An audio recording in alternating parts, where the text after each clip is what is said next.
Está na altura, neste Guerra e Paz, de introduzir o Major-General Isidro de Moraes Pereira, especialista em estratégia militar e a geopolítica é também presença habitual neste Guerra e Paz. Boa noite, bem-vindo. Boa noite. Viva, Sr. General. Começámos por falar da Ucrânia, ontem foi a questão do 4º aniversário e ainda dentro desses 4 anos pedia-lhe então um balanço sobre o que é que nestes 4 anos pudemos ver. Bom, nestes 4 anos assistimos naturalmente a uma resiliência extraordinária por parte do povo ucraniano. Isso é algo que tem que ser destacado. Assistimos a avanços recentes, portanto, ao desmaterializar a ideia de que a Rússia está vencedora no campo de batalha, quando não é verdade. Fazendo um balanço dos 4 anos, logo na sequência da invasão, a Federação Russa ocupou, digamos assim, mais de 30% da Ucrânia. Hoje, aquilo que ocupa não chega a 20%. Portanto, isso é um aspecto que temos que sublinhar.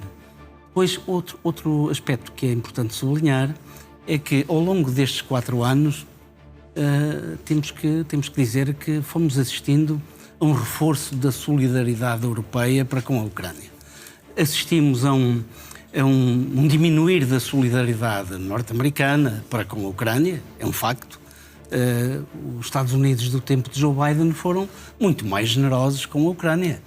Não foram os 300 mil milhões de dólares como Trump continua a afirmar, mas foram pelo menos 120 mil milhões que a administração Biden alavancou ou transferiu em armamento e em ajuda económica à própria Ucrânia. Aí devemos sublinhar que a ajuda norte-americana e o auxílio norte-americano foi, contrariamente ao europeu, diminuiu ou decresceu.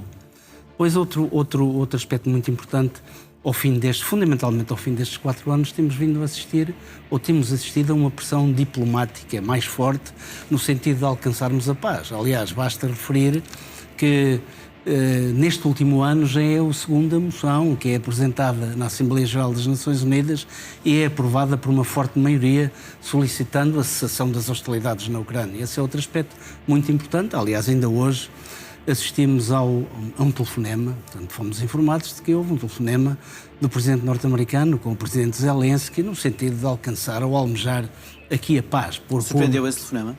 Diga? Surpreendeu esse telefonema?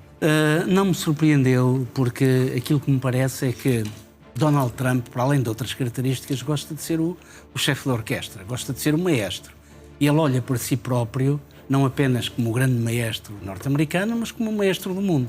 O homem que consegue fazer a paz. Aliás, é de tal maneira que, digamos, a percepção acaba por chocar com a realidade. E Trump, todos nós nos lembramos de Trump ainda em fase de período pré-eleitoral e durante a campanha eleitoral dizer que afirmar que esta guerra nunca teria começado se ele tivesse sido o presidente e que em 24 horas terminava com esta guerra. Bom, além de não conseguir terminar, ainda neste discurso continuou a dizer que terminou 8 guerras, que é um triunfo. Portanto, estamos aqui a assistir a uma versão... Estamos a assistir ao triunfalismo versus a crua realidade. Certo. Portanto, e o Germano já acabou de referir alguns aspectos que sublinham muito bem esta palavra de triunfalismo. O discurso foi todo um discurso de triunfalismo baseado em mentiras monstruosas, como nós sabemos, e que chocam com os dados que a realidade nos apresenta, quer no palco económico, quer no desenvolver de toda a política diplomática, tendo em vista, por exemplo, esta questão das guerras. Ele disse que a guerra entre o Paquistão e a Índia podia ter descambado num conflito nuclear. Bom, estamos muito longe disso, não é? Temos uma guerra entre a Federação Russa e a Ucrânia e, até à data, o argumento nuclear foi utilizado em inúmeras narrativas e nos últimos 2 dias tem sido novamente reforçado, como nós sabemos. Mas no campo das narrativas, vamos lá ver, armas nucleares ou bombas atómicas já existem desde 1945. Só foram utilizadas nesse preciso ano, nesse verão, no Japão. Nunca mais foram utilizadas. O horror é de tal ordem que sempre que um decisor pensa no argumento nuclear, pensa duas vezes se vai acionar ou se vai carregar no botão ou se vai decidir pela utilização desse tipo de armamento. Não tem acontecido. Portanto, é algo que é uma profunda mentira. Portanto, aquilo que... E continuando, não me surpreende porque Donald Trump estaria a perder a iniciativa. Nós assistimos nos últimos dias ao presidente Volodymyr Zelensky, que foi brindado com a presença, no 4º ano da guerra, foi brindado com a presença de altíssimas individualidades, fundamentalmente da Europa, que fizeram questão de se deslocar a Kiev. A Kiev para mostrar a solidariedade que eu classifiquei de crescente da Europa. E é uma verdade, é uma solidariedade crescente. Mas quer António Costa, quer Ursula von der Leyen, não foram parcos em palavras. Ursula von der Leyen disse de forma absolutamente transparente, e Costa também o disse, o apoio à Ucrânia nunca faltará. Portanto, isto são palavras que devemos levar muito a sério. Trump sentiu que estava a perder o pé, estava a perder a iniciativa. Zelensky foi o primeiro a anunciar que a próxima ronda de negociações teria lugar algures em março, não sabemos se é na primeira semana, se é na segunda, se é na terceira. Disse que, sim senhor, tomou a iniciativa de enviar Rustem Umerov, aproveitando a circunstância de amanhã haver uma reunião onde Steve Witkoff e Jared Kushner estão presentes e entabularão conversações com o Irão, numa última tentativa de evitar uma intervenção militar. E Zelensky aproveita a oportunidade para enviar Rustem Umerov, o antigo Ministro da Defesa e hoje um homem importante no contexto do Conselho de Segurança. Chefe dos negociadores, não é? Chefe do Conselho de Segurança. E perde Trump, que afirmou, sentiu, foi fortemente criticado, não apenas internamente. Eu tive a oportunidade de dar uma passagem pela imprensa norte-americana. Portanto, o facto de Trump praticamente não se ter referido à Ucrânia. Praticamente não se referiu. 5 segundos, ou o que foi. Muito chocado com isso. Portanto, foi muito parco aí. Foi fortemente criticado, não apenas no palco interno, mas também na arena internacional.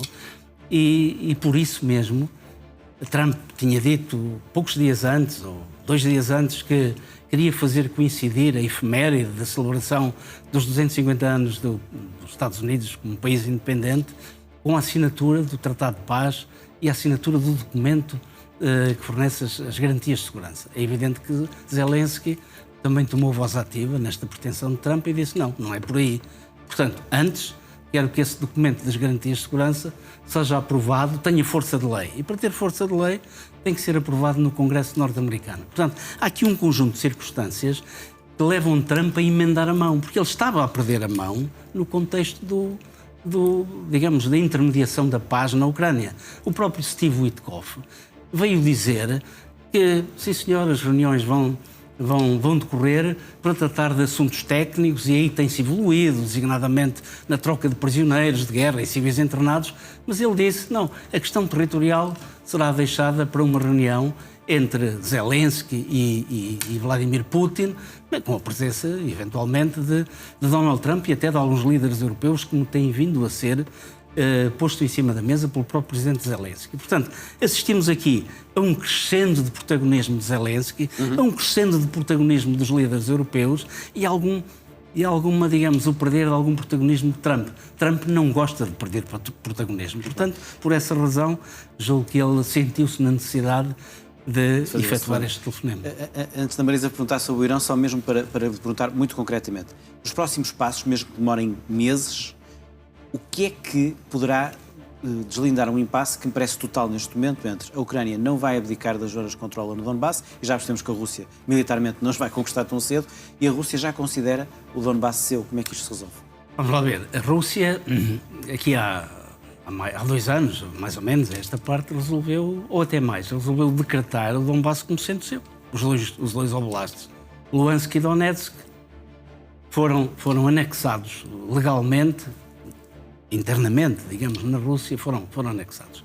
Então agora Putin tem um problema, quer dizer, Putin partiu para esta aventura com um objetivo claro: anexar a Ucrânia. Anexar a Ucrânia militarmente, tomar a sede de poder, substituir o atual executivo por um executivo mais próximo de Moscovo, exatamente como o executivo da própria Bielorrússia, o país mais a norte. Portanto, isso não conseguiu. Nós sabemos, não temos tempo para estar aqui a contar a história, podíamos fazê-lo até de forma resumida, mas sabemos que a leitura que eu faço é que Putin e a sua entourage redefiniram o objetivo estratégico. Portanto, neste momento, o grande objetivo é consolidar aquilo que foi conquistado e conquistar o Donbass, sedimentar, digamos, garantir o reconhecimento da Crimeia, portanto é algo que nós também já ouvimos, e materializar aquilo que tem sido designado por Nova-Rússia, que é toda aquela faixa de terreno com uma profundidade substancial que bordeja o Mar de Azov e bordeja o Mar Negro e liga até à Moldova ou Moldávia. Portanto, esta designação de Nova-Rússia já vem do tempo do Império Romano do Oriente, como nós sabemos. Portanto, é daí. A Nova-Rússia era o conjunto de terras designado, o conjunto de terras que bordejava estes dois mares interiores. Portanto, e esta pretensão, julgo que continua de pé. Portanto, houve aqui uma redefinição do objetivo estratégico, não tão ambicioso, porque parece-me que, neste momento, o próprio Presidente da Federação Russa terá a noção que precisaria, neste momento, pelo menos de mais 2 anos e cerca de 1 milhão de homens. Neste momento, até os think tanks internacionais até se aproximam mais de 3 a 4 anos para conquistar o que falta do Donbass. Todas aquelas praças fortes, e eu designo-as por praças fortes porque a defesa está organizada em ponto forte, naquelas cidades que fazem parte do que resta do Donetsk. Vou-lhe pedir para concluir, se não temos tempo de ir ainda ao Portanto, não me parece que haja aqui uma solução à vista, que neste momento Vladimir Putin não dá indícios de querer ceder. Zelensky também não quer ceder, Zelensky não pode ceder, porque senão atraiçoaria o povo que o elegeu. Portanto, todas as sondagens que têm sido levadas a cabo, todas elas são claras. O Instituto de Sociologia de Kiev já levou a cabo várias perguntas ao povo ucraniano e mais de 60% dos ucranianos são profundamente contra ceder qualquer tipo de território, para além da Constituição não o permitir. Portanto, temos aqui um impasse. Um impasse e uma guerra sem fim. Temos aqui um impasse. É natural que aquilo que estamos agora aqui a discutir tenha sido também um dos temas de conversa entre o Presidente Donald Trump e o próprio Volodymyr Zelensky. Mas eu penso que não terá avançado, não terá havido avanços nesse capítulo. Bom, nós já temos muito pouco tempo para falar do Irão, mas queria também ouvir a sua opinião. O que é que retira ou o que é que se pode concluir sobre as palavras que Donald Trump disse ontem no discurso do Estado da União relativamente ao Irão, ao mesmo tempo que nós continuamos a assistir a estas mobilizações, e nomeadamente o Germano falou há pouco de uma delas, de caças F-22 que chegaram a Israel. Foi uma dúzia deles que agora saíram de Lakenheath, da Grã-Bretanha, e estão neste momento numa base em Israel. Portanto, os F-22 são aviões da última geração, são aviões modernos e são os aviões, talvez seja o caça mais caro do mundo e mais sofisticado do mundo, além dos F-35 também. Portanto, o que é que se pode depreender? Aliás, se analisarmos com alguma minúcia aquilo que foi o discurso de Trump e se nos interrogarmos sobre a verdadeira razão pela qual Trump perdeu tanto tempo com a questão iraniana, bom, Trump está a preparar a sua base de apoio para uma intervenção militar. Está a justificar o porquê daquilo que ele sabe que vai ter que decidir. Porque muito provavelmente amanhã, quando muito, Trump ou a sua equipa conseguiria do Irão, digamos, um período que pode ser até não um período pequeno, pode ser um período médio em termos temporais, em que o Irão desistirá do seu programa nuclear, tendo em vista fins bélicos ou a produção de bombas atómicas. Mas muito mais do que isso não conseguirá, porque o Irão já foi perentório a dizer que não está na disposição de desistir do seu programa de mísseis. Nisso não está. Também não deu mostras de querer desistir de fazer guerras por procuração. Por isso é que Trump disse: bom, o Irão já tem capacidade para atingir a maior parte das bases norte-americanas, não apenas as do Médio Oriente, mas também aquelas que estão localizadas na Europa Ocidental. E a breve trecho poderá ter mísseis capazes de atingir o território norte-americano, a América do Norte. Portanto, e depois também diz outra coisa muito importante: o Irão é o maior impulsionador do terrorismo transnacional. através dos seus proxies. Portanto, tudo isto significa que estamos no interlúdio, estamos no introito de uma decisão que Trump vai tomar. E porquê é que ele explica? Porque a sua base de apoio, designadamente a MAGA, não é monolítica, não é uniforme. A MAGA tem dois grupos que são distintos. Tem um grupo dos mais velhos, que estão dispostos a aceitar intervenções exteriores, para lá daquilo que é o hemisfério ocidental, vão para lá daquilo que preconiza a doutrina Monroe, desde que os interesses norte-americanos estejam diretamente em causa. Mas a MAGA geração Z não está pelos ajustes, é completamente perentória. Não há sangue americano derramado fora deste contexto. Não quer guerras iniciadas pelos Estados Unidos. E gastos. Portanto, última nota? É por isso, exatamente por isso, que Trump sente a necessidade, porque ele já tomou a decisão. Trump já sabe perfeitamente que se não tomar uma decisão, se não sair de face limpa disto, isto vai ser completamente prejudicial para a campanha eleitoral que vai começar e para as midterms.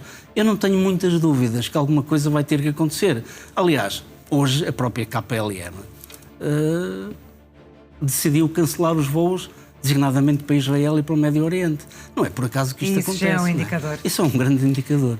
Sr. Major-General Isidro Moraes Pereira, muito obrigada pela análise e pela presença no Guerra e Paz, que faz agora um intervalo.